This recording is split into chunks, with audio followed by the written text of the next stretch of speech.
Okay, so my project today is, I've got this old garden table we bought from the junk shop with these chairs. This is how the chairs are. They're quite knackered and rusty and stuff, and the seats are in an absolute state. So I'm spray painting them black, and then these old seats I've got to make new and cover them with this sort of tan colour stuff, which was very, very cheap. Got it from a shop in Spain. And then hopefully I will show you the finished result and tell you when I never met Princess Diana, but I did see Princess Diana. Okay, so I have sprayed all the chairs dark. Some of them had a bit of a reaction, I'll have to redo them. And I have recovered this old seat. Graham cut me some wood. See, my mother could make a handbag out of a cornflake box, but she probably wouldn't be that impressed actually, because her work was really, really good. So then they will go on there, and I think that's pretty smart. I'm really pleased with that. It's like, looks like really expensive furniture. All I've got to do is get Graham to hacksaw these weird things off, and then we can screw the bases on. There, quite pleased. Might be ready for some afternoon tea and sandwiches. Okay guys, here we are. These are the finished cushion seat covers. It's taken a couple of days to do this. So we're having our English tea. Well, it's sort of English with a Spanish champagne, which, as I said, was €3. What are you doing? You're not filming me, are you? No, not yet. Okay. And the bread, I had to use Spanish bread. I love Spain and I love the Spanish, but they just have not got a clue how to do sliced bread to save their lives. So here we go. I'm actually really, really thrilled with this. This is what you call a budget garden furniture and budget English tea. What are you doing? See through the table. No, you can't see through the table. It's opaque. Yeah, it's opaque. Can't see through it. Oh, you can't do that. It's my turn to film, and then you can film. Okay. Are you going to open the champagne and pour the tea? Have we got the... we don't. See, these sandwiches, these have got to be the smallest sandwiches ever. I don't understand why Spanish people just can't do sliced bread. And the thing is, in Jib at the moment, it's pretty much the only thing I buy in Jib, apart from my fags, is the bread. And it goes off very, very quickly.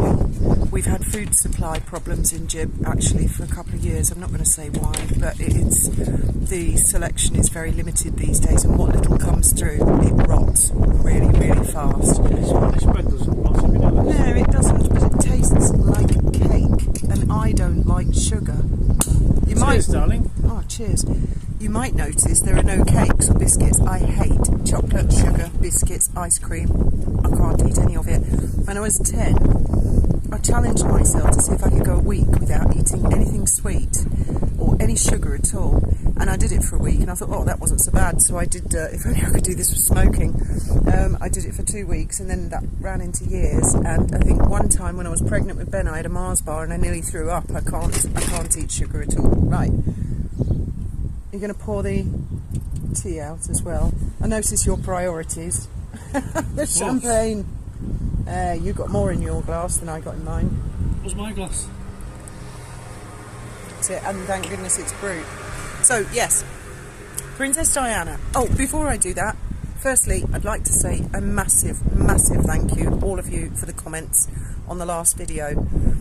There were some wise, very, very wise words of advice, and I have taken them all on board. I think that every single one of you are fabulous, and I hope everybody's having a happy day on the internet with no stress whatsoever. So, yes, moving on. Oh, and there was one lady in particular, I don't want to name her, but she left, actually 2 people left very, very, very long comments. And I can't believe some of the stress that some people have lived through in their lives. Anything I've ever been through, as I've said before, pales into insignificance. It's just incredible how people keep going under very, very, very difficult circumstances.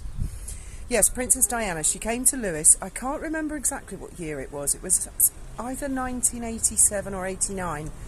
It was definitely when we were still living in Lewis. We used to live at 86 High Street, above my dad's law firm. And my mum was, I think she was chairman of East Sussex County Council at the time. And Princess Diana pulled up. My gran loved all the royal family, and especially Princess Diana. I loved Princess Diana. So my mum arranged for us to go down and be in the courtyard where the car pulled up and the reception line was. And my mum was obviously in the reception line. And I've got to say, Diana was very, very, very thin. Firstly, we couldn't get down there. The police wouldn't let us down. And one of my mum's political opponents was really kind, and he came up and he said, Jones told me that Kath wants to see Princess Diana. So he shooed the police and got us through. It was me and my sister and my gran. Yes, Princess Diana was very, very thin and incredibly tall.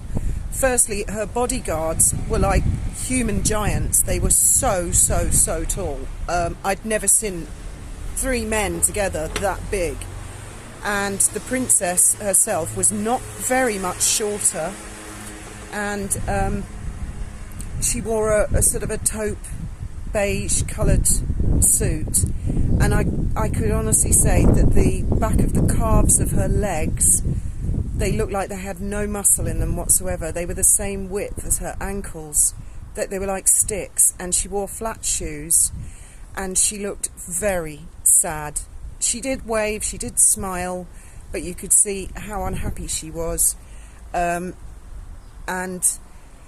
she towered over my mother, and my mother wore 4-inch high heels and a hat, and Diana didn't have a hat on, and Diana had to stoop down to shake my mother's hand. And my mother wasn't a short woman, she was 5'6", and as I say, with 4.5-inch heels on as well, and a hat which stood quite proud, and Diana still had to stoop. She'd requested lunch, and what she'd requested was 1 lettuce leaf, 1 tomato and 1 slice of cucumber. And my mother was always worried that everybody wasn't eating enough, and they said, her people had said, could she have it in a private room? So they put it in the committee room. She didn't really speak to anybody much. She did the reception line, she went in, and they all waited outside, and then she left to go down to the magistrates' court where my dad was. And my mum was curious to see how much she'd eaten, because she was so gaunt, so painfully thin in real life, and she had nibbled on the lettuce leaf. She hadn't touched the tomato or the cucumber. And my mum said to me, I don't know if she's, maybe because they're being given food all the time, they're not very hungry. My mum felt something was wrong. And I've got to say, I was very surprised at how, because at that stage I didn't know anything about any problems in the 1980s. I don't know if you did. I had absolutely no idea. But so that was the closest that I came to Princess Diana. And yeah, the bodyguards were giants. And she turned up in a Black Rover because she was supporting, I think they all do, they support the British car industry. How's your... Wonderful, darling, wonderful. Oh, good. You still haven't finished your first glass. And you haven't poured a cup of tea either. I've finished my tea. What are you thinking? Sod the tea? Oh, you finished the tea? Yes, I'm going to have the champagne. I might have another tea. Have you ever met Princess Diana? No. She's the only member of the royal family I wanted to meet. Yeah. And the only one I've ever met is Prince Andrew. Edward. I think my phone, now I've got to go through deleting videos because I've done some of the earlier things. So, last look at my chairs. Stay safe and happy, everybody on the internet. And have a great morning, afternoon, evening or night, wherever you are on planet Earth.